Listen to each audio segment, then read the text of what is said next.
नमस्कार, मैं अजर और आप देख रहे हैं जनअधिकार न्यूज। आज हम आए हैं जयपुर के वार्ड 83 में, जहां अनुषा कलीम निर्दलीय खड़ी हुई हैं।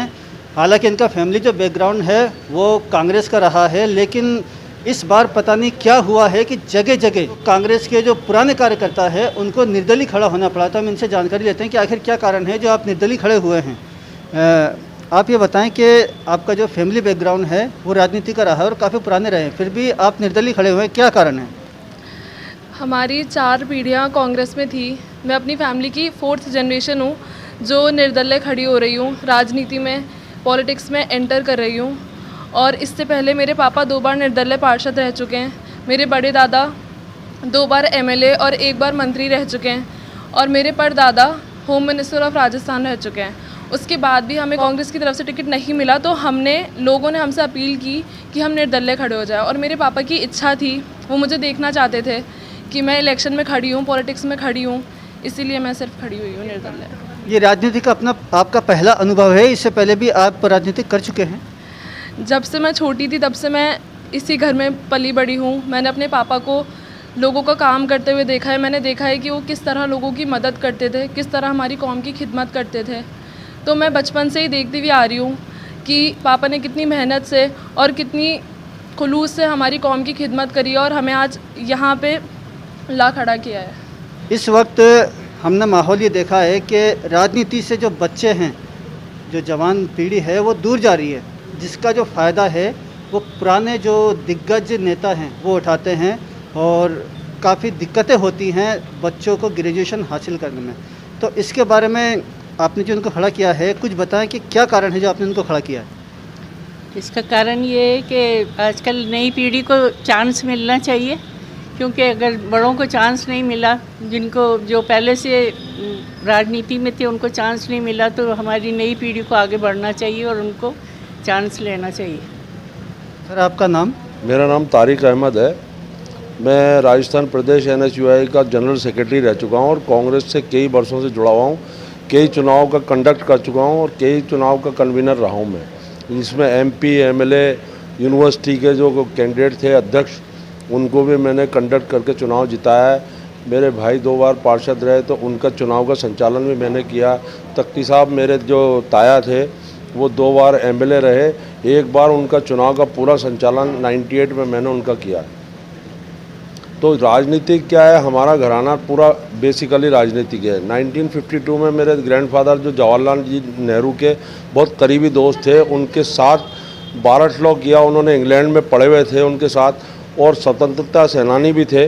उसका सिला उन्होंने जवाहरलाल नेहरू जी ने उनको MLA का टिकट दिया 1952 में, और उसकी वजह से वो यहाँ से फर्स्ट माइनॉरिटी के जयपुर शहर के MLA बने, और उनको इसी वजह से यहाँ का डिप्टी होम मिनिस्टर बनाया सुखाड़िया जी ने। तो हमारा जो ग्राउंड है वो 4 पीढ़ियों का ग्राउंड बना हुआ है। और यही नहीं, जब 1985 की जो कांग्रेस बनी हुई थी, उसके बाद जब 1918 में मेरे ग्रैंडफादर ने ये कांग्रेस ज्वाइन की थी और स्वतंत्रता सेनानी की लड़ाई उन्होंने लड़ी थी, क्योंकि जवाहरलाल नेहरू जी के साथ वो पड़े हुए थे और उसको उन्होंने आगे बढ़ाया। फिर आगे 1952 में वो जीतने के बाद फिर 1970 में मेरे जो ताया थे, बड़े उनके लड़के, मेरे दादा के बड़े लड़के, उन्होंने 1970 में पार्षद का चुनाव लड़ा था। फिर उसके बाद 1980 में वो MLA बने थे कांग्रेस के टिकट पे। 80 से 85 रहे, 85 के चुनाव में वो हार गए।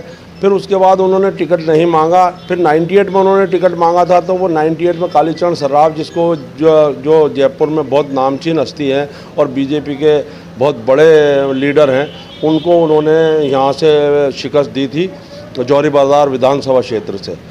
तो इस तरह से हमारा एक बहुत अच्छा ग्राउंड है। लेकिन आज पॉलिटिक्स में एक ऐसी गैप आ गया है, जो नए पॉलिटिशियन आते हैं वो जानते हैं कि ये बड़े पुराने पॉलिटिशियन हैं, इनका ग्राउंड है, ये लोगों का वर्क करते हैं, तो उनको माइनस कर दिया जाए और उनको टिकट से महरूम करके उनको कांग्रेस से बेदखल कर दिया जाए और नई पीढ़ी को, नई किसी और आए हुए को चांस दे दिया जाए, जबकि हमारा हक बनता है। इसी बात को लेते हुए मेरे जो बड़े ब्रदर थे कलीम अहमद एडवोकेट, उनको भी 2 बार निर्दलीय यहाँ से पार्षद का चुनाव लड़ना पड़ा और वो दोनों बार जीते। अभी उनका इंतकाल हुआ है 6 महीने पहले। तो अब हम लोगों की ये ख्वाहिश थी, तमाम यहाँ के जितने भी लोग हैं जिनका हम लोग वर्क करते थे, मेरे बड़े भाई उनका वर्क करते थे, तो उन लोगों ने, ये सब मोहल्लेदारों ने ये तय किया कि उनके परिवार को आगे आना चाहिए, क्योंकि ये सेवा बहुत करते हैं। सब ने ये तय किया कि उनके बच्चों में से किसी को लड़ाओ। तो हमने ये अनुषा कलीम को मतलब उन्होंने प्रपोज़ किया कि बेटी है उनकी, और इसकी ख्वाहिश थी कि मैं लोगों की सेवा जैसे उनके पिता ने की है वैसे मैं उनकी लोगों की सेवा करूं। इस बात को लेके हमने मोहल्ले में सारी एक मीटिंग रखी और उन्होंने सब ने कहा कि नहीं, इसको लड़ाओ। तब हमने जाके इसका टिकट का प्रपोज़ल भरा, लेकिन हमारे जो विधायक हैं उन्होंने इसका टिकट प्रपोज़ल मंजूर नहीं किया, और जो 2 साल पहले जो कांग्रेस में ज्वाइन करे हुए आए थे लोग, उन्होंने टिकट यहाँ से दे दिया।